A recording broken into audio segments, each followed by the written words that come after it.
Guten Morgen. Ja, es ist früher Morgen, ungefähr 6:30. Und ich habe auch schon all meine Sachen gepackt. Ich habe letzte Nacht meine Hängematte hier zwischen den Bäumen hinter mir aufgehängt, was relativ cool war. Das Ganze ungefähr 100 Meter von der Straße entfernt, die da zu sehen ist. In der Nacht wurde es nur ein bisschen kalt und dann fing es auch noch an zu regnen. Aber glücklicherweise sind die Blätter von den Bäumen hier, ich zeig's mal, bei mir alle relativ groß, so dass ich von dem Regen gar nicht viel abbekommen habe. Das war ziemlich genial. Naja, und dann im Laufe des Morgens sind hier so einige Jungs den Trampelpfad hinaufgekommen, um, so wie ich es vermute, hier in den Wäldern zu arbeiten. Irgendwo hinter mir läuft auch einer rum und schnitzt die Bäume an. Ich zeige das mal.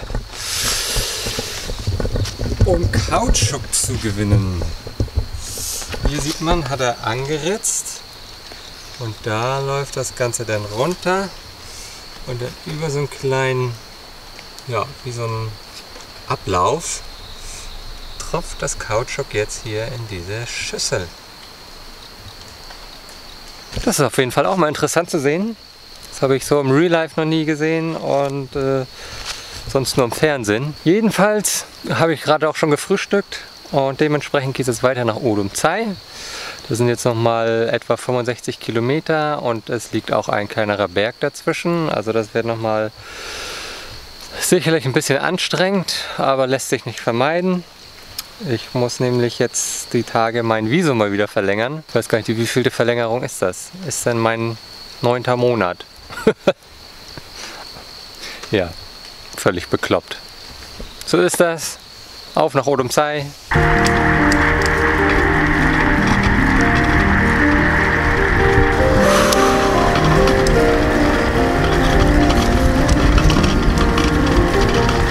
Absolut genial hier.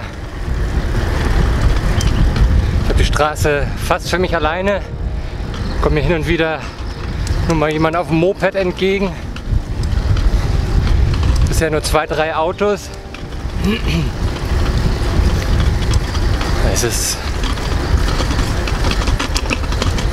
ja, ich kann es gar nicht beschreiben. Es riecht nach Wald. Man hört hier nur das Rauschen vom Fluss. Und dann das Zirpen von sämtlichen Insekten.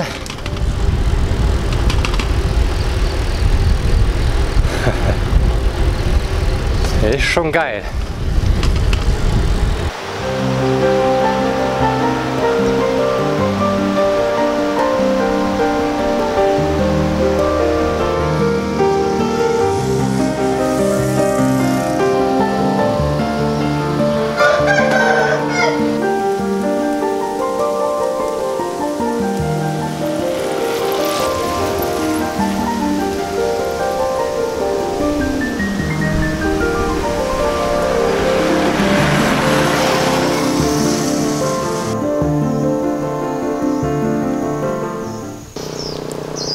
Junge, Junge, das ist ganz schön anstrengend. Ist auch noch voll heiß. Ich triefe nur so vor Schweiß. Alter Schwede. Mir läuft der Schweiß sogar in die Augen. Alter. Nicht so geil.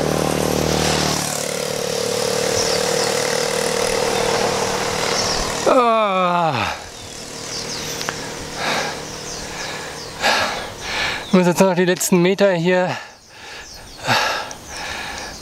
hochkraxeln und dann, jo, da kommt ein LKW angebrettert. Ich mache mal noch ein bisschen extra Platz. Manche fahren nämlich wie die letzten Säue hier.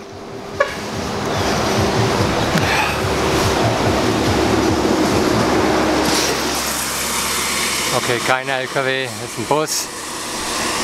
Auch nicht viel besser. Ja, wie gesagt, ich bin fast ganz oben. Oh, scheiße, da läuft der Schweiß aber auch runter. Und dann sind es noch ein paar Kilometer bis Udomzai.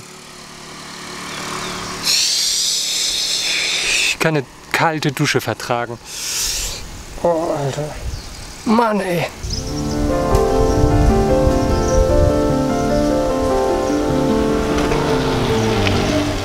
So, ich bin endlich in Udomxai angekommen. Gott sei Dank. Ich freue mich auf die Dusche. Und hier vorne muss gleich ein Gasthaus kommen, das mir empfohlen wurde von meinem Kumpel Viktor. Schauen wir mal. Machen wir die Kamera aus, damit ich hier klarkomme. Ich bin jetzt den zweiten vollen Tag in Udomxai. Gestern habe ich mich hier erstmal umgeschaut, was es so gibt. Und ja, grundsätzlich ist Udomxai eine sehr kleine, ruhige Stadt. Nicht unbedingt der Nabel der Welt. Und wie es aussieht, gibt es hier zwei Hauptattraktionen in der Stadt. Zum einen eine Pagoda und zum anderen ein Museum. Und witzigerweise sind beide dieser Attraktionen buchstäblich vor der Haustür von meinem Gästehaus. Das Gästehaus ist da hinter mir, direkt auf der anderen Straßenseite.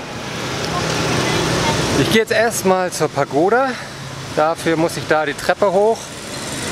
Und dann schaue ich mir mal das Museum an. Dafür muss ich nur auf die andere Straßenseite und muss dann da die Treppe hoch. Ich bin gespannt.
Das ist jetzt also die Pagoda hier in Udomxai.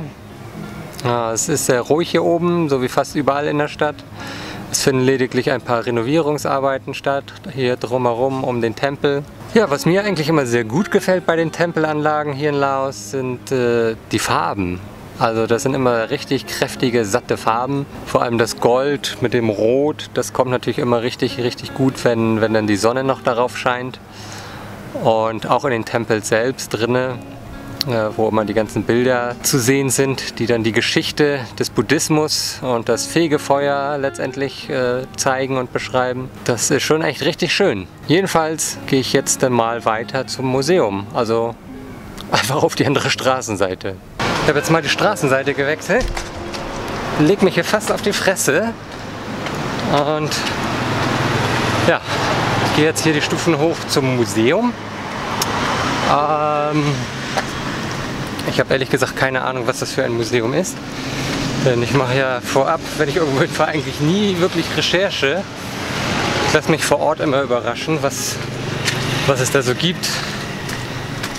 Und ja, dementsprechend lasse ich mich jetzt mal überraschen. Schauen wir mal. So, ich bin jetzt hier im Museum. Man hat erstmal sämtliche Lichter für mich angemacht. Also auch hier bin ich mal wieder der einzige Gast, der einzige Tourist zu sehen. Gibt es bisher nur jede Menge Fotos von, ich nehme mal an, lokalen Persönlichkeiten oder ja, laotischen Persönlichkeiten. Ich weiß es nicht genau, ich kann es halt nicht lesen.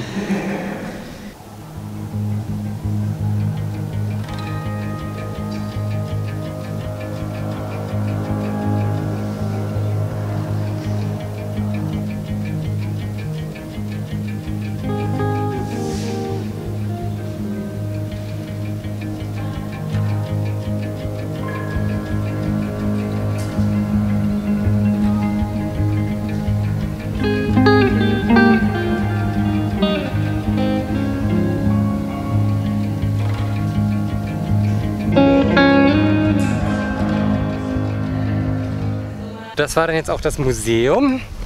Ah ja, das ist übrigens der Blick hier vom, ich nenne es mal Museumsberg. Ist ganz nice. Aber wie gesagt, ist jetzt nicht der most vibrant place in the world. Wie auch immer, zurück zum Museum. Ja, vieles konnte ich leider nicht lesen, weil es nur in Laotisch geschrieben war. Aber man kann einiges erfahren über ein paar der ethnischen Gruppen hier. Das war ganz interessant. Und zudem gibt es auch noch ein paar Exponate aus dem Krieg. Und jetzt, keine Ahnung, das war's. Das sind die Highlights von Udomxai. Ich gehe jetzt einfach mal auf der anderen Seite vom Berg runter und schau, was es da in der Neighborhood so gibt.